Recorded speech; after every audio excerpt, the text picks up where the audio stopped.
요즘 단백질 파우더로 빵 만들어 먹고 쿠키 만들어 먹고 식사 대용으로도 먹는 그런 사람들이 많이 늘고 있는데요. 이제부터 절대로 하지 마세요. 이 단백질 보충제가 노화를 급속화시키고 암세포를 키울 수도 있습니다.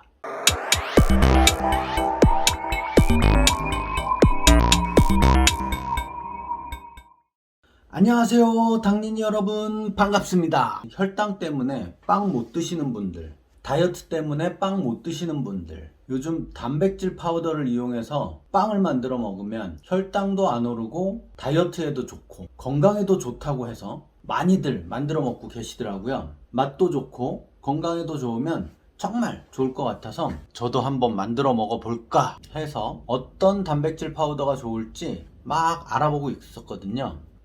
이 단백질 파우더나 단백질 음료들이 요즘엔 한참 많이 나오면서 건강식품 같은 그런 느낌이더라고요. 그런데 최근에 정말 충격적인 사실을 알게 됐습니다.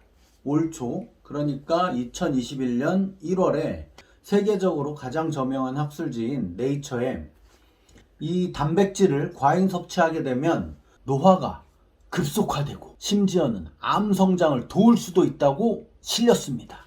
오, 정말 다행입니다. 저는 아직 안 만들어 먹어봤거든요. 잘했어. 계속 미루고 있었는데 게으른 게 이렇게 도움이 될 때도 있네요. 요게 바로 그 논문인데요. 단백질 제한에 대한 노화 방지 메커니즘. 지금까지 우리는 단백질 보충제가 근육을 만드는 데 도움을 준다고 알고 있었습니다. 그래서 예전부터 보디빌딩 선수들이나 근육 감소증 치료를 위한 목적으로 많이 사용돼 왔었어요. 그런데 최근에는 이 헬스 열풍이 불면서 근력 운동의 필수품처럼 여겨지기도 하고 고단백질의 저탄수화물을 먹어야만 살이 빠지고 건강해진다는 것처럼 이야기가 많이 되고 있더라고요. 그런데 진실은 그게 아니라는 겁니다. 이 단백질 보충제들을 보면 BCAA라는 성분을 많이 볼 수 있어요. 브런치드 체인 아미노액시드. 우리말로 하자면 가지사슬 아미노산 뭐 이런 건데, 단백질 보충제에는 단백질보다 단백질을 구성하고 있는 아미노산들이 많이 들어가 있다고 합니다. 단백질을 구성하는 아미노산이 몸속에 들어갔을 때 소화와 흡수가 빨리 되니까 그런 거겠죠? 그 중에서도 이 류신이라는 놈이 많이 들어가 있다고 하는데요. 이 류신을 많이 먹게 되면 근육량이 늘어난다고는 합니다. 그런데 근육량이 늘어난다는 것은 근육세포가 많아진다는 것이고, 그 얘기는 근육세포가 분열을 해서 새로운 근육세포를 만들어내야 한다는 것이거든요. 그러기 위해서는 세포가 분열을 시작하게 해주는 스위치가 필요한데요. 그게 바로 mTOR라는 스위치입니다. 이 스위치를 탁 켜면 세포 분열이 막 활성화돼서 세포의 숫자가 막 늘어나게 되는 겁니다. 그런데 단백질 보충제에 많이 들어있는 이 류신이라는 놈이 mTOR 스위치를 탁 켜주는 역할을 하거든요. 그래서 단백질 보충제를 먹게 되면 근육세포의 mTOR 스위치를 막 켜주게 되고 근육세포들은 막 분열을 해서 근육량이 쭉 늘어나는 것입니다. 뭐 근육량이 늘어나니까 효과는 있는 거네 라고 할 수는 있는데, 문제는 이 류신이라는 놈이 근육세포에 있는 mTOR 스위치만 켜주면 문제가 없는데 몸속에 쫙 퍼져나가가지고 다른 세포들의 mTOR 스위치까지 막 켜주고 다니는 거죠.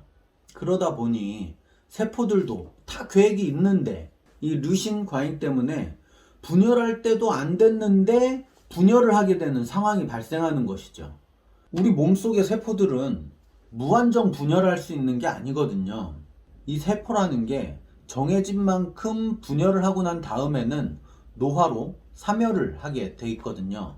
근데 이 류신 때문에 안 해도 될 분열을 땡겨서 하게 되고, 이 세포들이 분열을 땡겨서 분열하면 할수록 노화가 되고 망가지고 파괴되는 겁니다. 그래서 노화가 급속화로 진행될 수 있다라는 것이죠.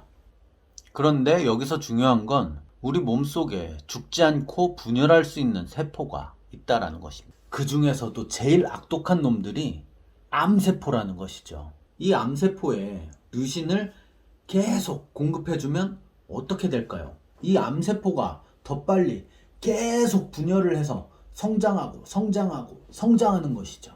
그래서 이 단백질 보충제가 아주 치명적일 수 있다라는 것입니다. 그리고 이 류신이 막 돌아다니면서 세포들의 엠토르 스위치를 막 건드리고 다니니까 세포들의 면역 체계에도 안 좋은 영향을 미칠 수밖에 없게 되겠죠. 그래서 단백질 보충제를 먹으면서 헬스 하시는 분들 중에 이 통풍이나 자가 면역 질환으로 고생하시는 분들이 점점 늘어나고 있다고 하네요.